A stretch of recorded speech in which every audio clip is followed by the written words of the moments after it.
O Internacional divulga a lista de relacionados para a partida contra o Botafogo pelo Campeonato Brasileiro e tem uma baixa de última hora no meio-campo por conta de uma lesão no tornozelo. Mas os números atualizados da classificação e principalmente os valores que cada time vai receber no Campeonato Brasileiro a partir aí das posições na tabela. E conversei também com o Fábio Aleixo, especialista em futebol russo, para a gente falar um pouquinho da situação de Claudinho por lá e como repercutiu a possibilidade de o meia voltar ao futebol brasileiro a partir aí da especulação, né, de que Roberto Melo poderia ter já um encaminhamento com o atleta. Vamos falar sobre tudo isso? Então tu sabe, fica comigo depois da vinheta.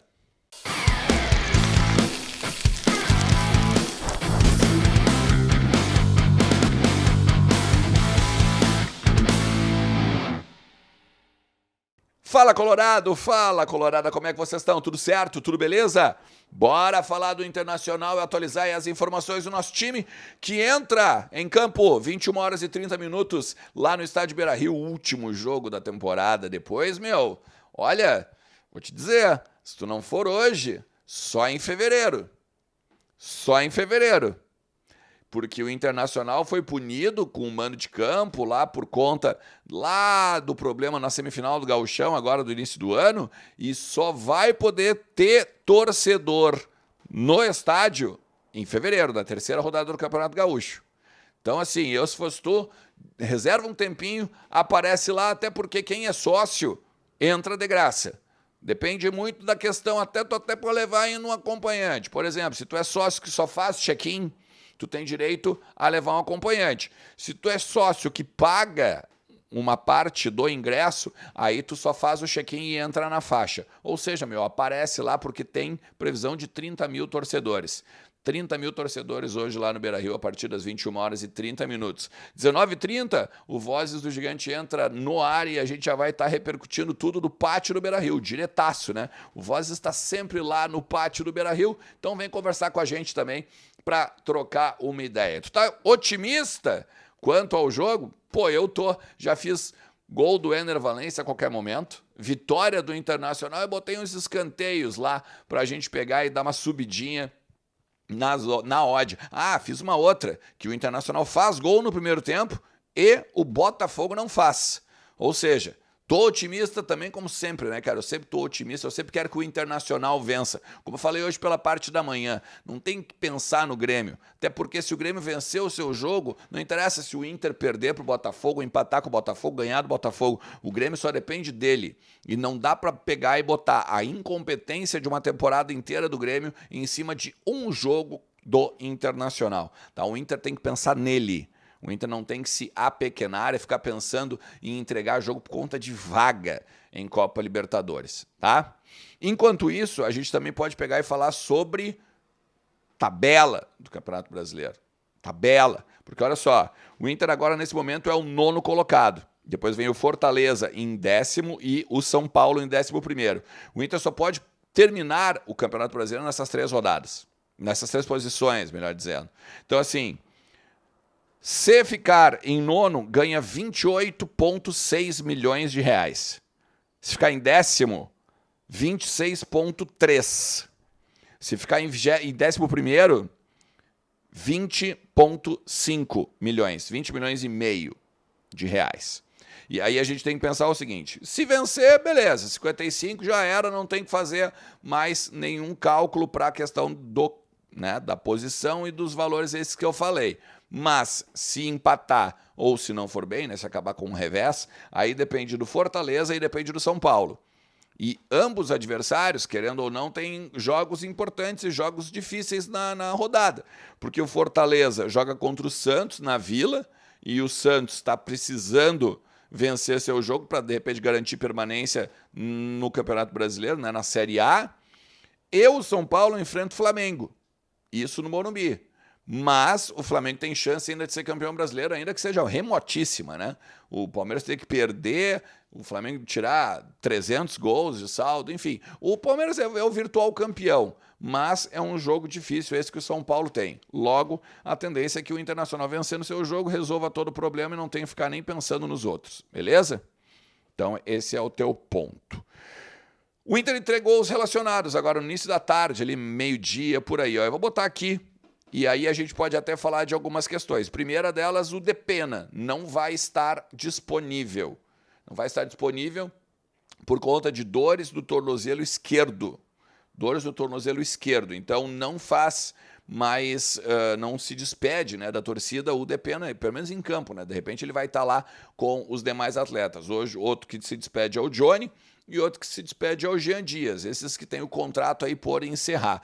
O Luiz Adriano é em abril, então não é o último jogo ainda, ou não é a despedida do Luiz Adriano oficial, pelo menos, né? Ainda que se tenha informações que ele já foi procurado por outros clubes até durante a semana, durante o semestre, né? Para jogar lá no Oriente, lá no futebol árabe e tudo mais. Possibilidade de time? É quase aquele que jogou agora contra o Corinthians, contra o Cuiabá e que fez as vitórias lá. Rocher, Bustos, Igor Gomes, porque o Vitão também está lesionado. O mercado com o René, Johnny, recuperado da lesão no tornozelo, né? No inchaço do tornozelo, deve jogar. Mais o Arangues, Maurício, Wanderson, Alan Patrick e o Ener Valência. Esse deve ser o time do Internacional aí que enfrenta o Botafogo, mais uma vez lembrando, 21 horas e 30 minutos lá no estádio Beira-Rio. Bom, vocês viram a repercussão que foi, né? A possibilidade do Claudinho, meia do Zenit, que era destaque do Bragantino e tal, poderia jogar no Internacional em 2024, estaria com um acerto, estaria encaminhado, vamos dizer assim, com negociações avançadas com o Roberto Melo, caso o adversário do Alessandro Barcelos, né, da Chapa 2, venha a ser o presidente, venha ganhar o pleito agora de sábado, no dia 9. A repercussão foi imensa, falei sobre isso num vídeo ontem, está aqui em cima, que ele está encaminhado em termos de salário, em termos de contrato e bonificações e tudo mais, com o candidato, em cima daquilo que ele vai vir a ganhar no Inter, acima daquilo que ele pode, em premiações, né, se de repente classificar para a Libertadores, ganhar um título, isso e aquilo, mas falta o Zenit, né? Assim que o Roberto Melo, por exemplo, for confirmado como presidente, se ele for eleito, aí ele pode negociar com o Zenit, né? Falando sobre aquela questão que a gente sempre destacou ontem aqui. Estar encaminhado com o jogador não é estar contratado, estar encaminhado com o jogador não faz com que o Inter tenha a possibilidade de logo pegá-lo junto ao Zenit. Tem que contratar o jogador fazendo um aporte financeiro. O Inter, por exemplo, pode olhar para o Flamengo, que no ano passado tentou com 15 milhões, não conseguiu. O Zenit botou 25 milhões como um número cabalístico, vamos dizer assim, né? E aí a gente então tem que ficar muito de olho nessas questões aí para 2024. Eu conversei com o Fábio Aleixo, que é especialista em futebol russo, falou muito sobre o Mário Fernandes, né? Quando ele veio do CSKA Moscou e depois até foi para o Zenit, inclusive, né? Ainda nessa temporada aqui, e eu pedi para ele gravar um áudio e eu vou rodar para vocês agora. Te liga. Olha, o Claudinho hoje no Zenit é titular absoluto do time, tem jogado numa posição um pouco diferente da que se via aí no Brasil, que era muito mais próximo ao ataque, ou até jogando de atacante. Aqui ele está mais trabalhando na construção da jogada, tem jogado muito pela esquerda, vindo buscar bola na defesa, tem feito um campeonato regular, não tem nada de espetacular mostrado ainda nessa temporada. Não sei se a mudança de posição ou como o time está jogando tem ajudado tanto ele, mas não é aquele Claudinho que a gente acostumou a ver no Brasil. Uma outra posição, uma outra função, fica até difícil de avaliar como ele poderia ser usado no Brasil. Acho que no Brasil ele seria muito mais jogador para chegar no ataque do que está na construção da jogada naquela linha por trás dos atacantes. Mas enfim, aqui na Rússia ele tem feito muito isso e tem ido buscar bola praticamente na própria área dele para começar as jogadas. Então ele tem sido usado função bem diferente, mas ainda é um dos principais jogadores do Zenit. Sobre a informação, ainda não há comentários aqui na Rússia, nada oficial, não se fala absolutamente nada, foi só o que surgiu aí no Brasil, e é isso que dá para falar.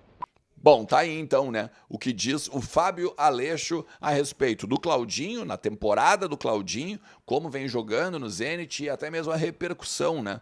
Da notícia de que ele poderia, de repente, ser aí repatriado pelo Internacional lá na Rússia. Lá na Rússia, então, ninguém tá falando sobre isso até o momento, né? E não repercutiu ainda, até porque se o pleito acontece só no sábado, talvez é só depois que isso possa vir a repercutir. Beleza?